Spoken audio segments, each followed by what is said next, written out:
merupakan orang-orang dari Medan, Indonesia.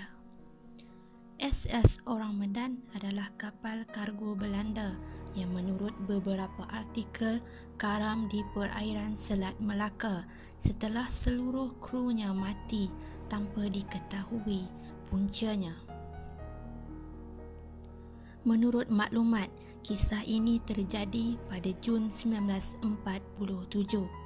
Tetapi ada juga menyatakan bahawa kejadian ini berlaku pada Februari 1948.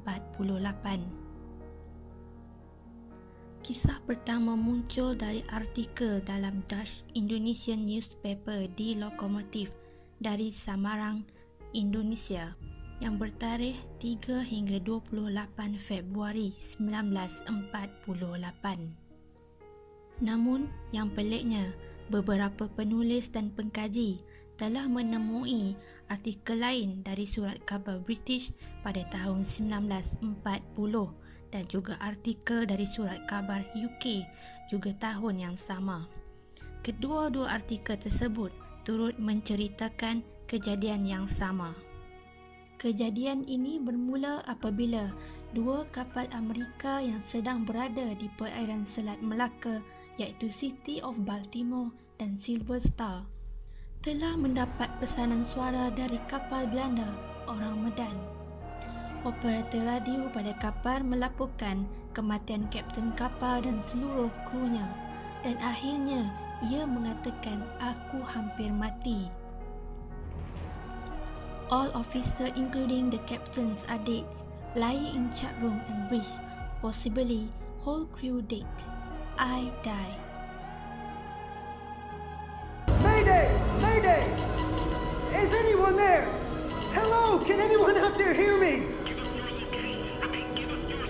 Oh, come on! Come on, damn it!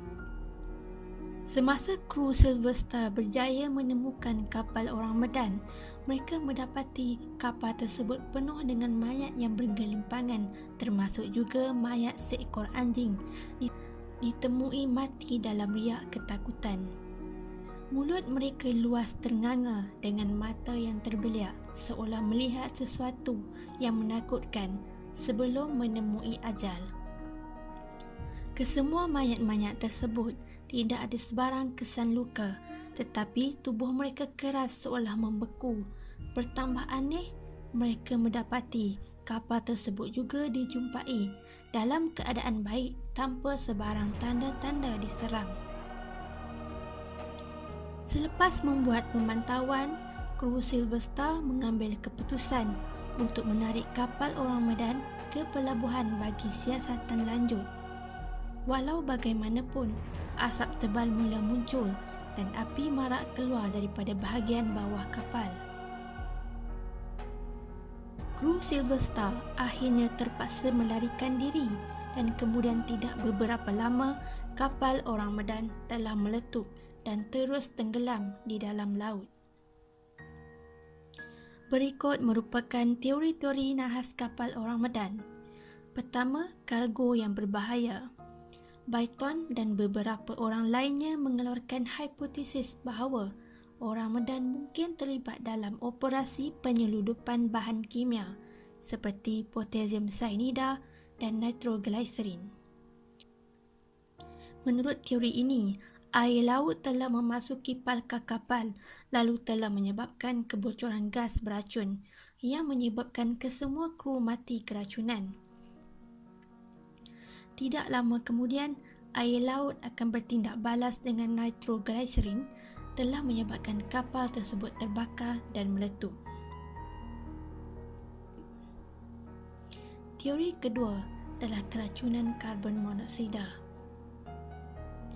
Gadis pula mengeluarkan teori bahawa api atau malafungsi pada sistem wap kapal menyebabkan kapal tersebut karam.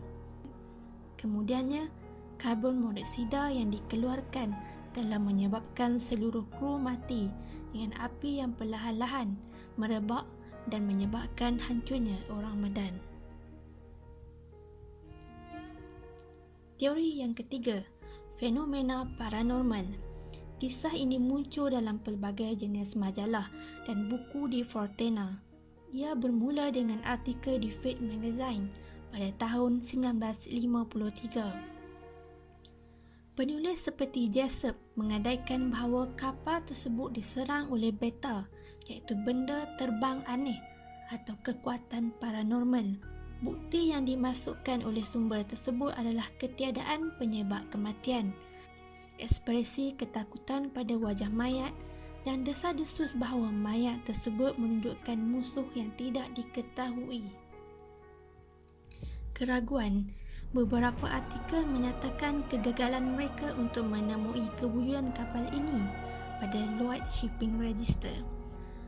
Selain itu, tidak ada catatan untuk kapal yang bernama Orang Medan termasuk di Belanda. Kurangnya maklumat mengenai kapal ini telah mewujudkan kecurigaan mengenai kebenaran peristiwa ini. Tetapi, apa yang menariknya, nama kapal ini disebut dalam surat yang ditulis oleh C.H. Mark, iaitu pembantu kepada CIA Director pada masa itu. Surat ini telah didedahkan sendiri oleh CIA, namun nama penerima surat ini tidak didedahkan. Surat yang bertarikh 5 Disember 1959 menunjukkan Mark menerangkan apa yang terjadi kepada kru dan kapal SS Orang Medan. Salah satu penerangan dalam surat ini agak seram yang ditulis oleh Mark.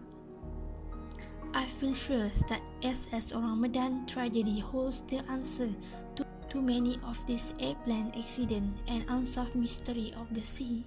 Adakah kapal SS Orang Medan ini hanya sebuah mitos, atau ianya benar-benar wujud dan pernah terjadi di perairan Selat Melaka? Walau bagaimanapun, saya percaya tiada yang mustahil dalam dunia ini.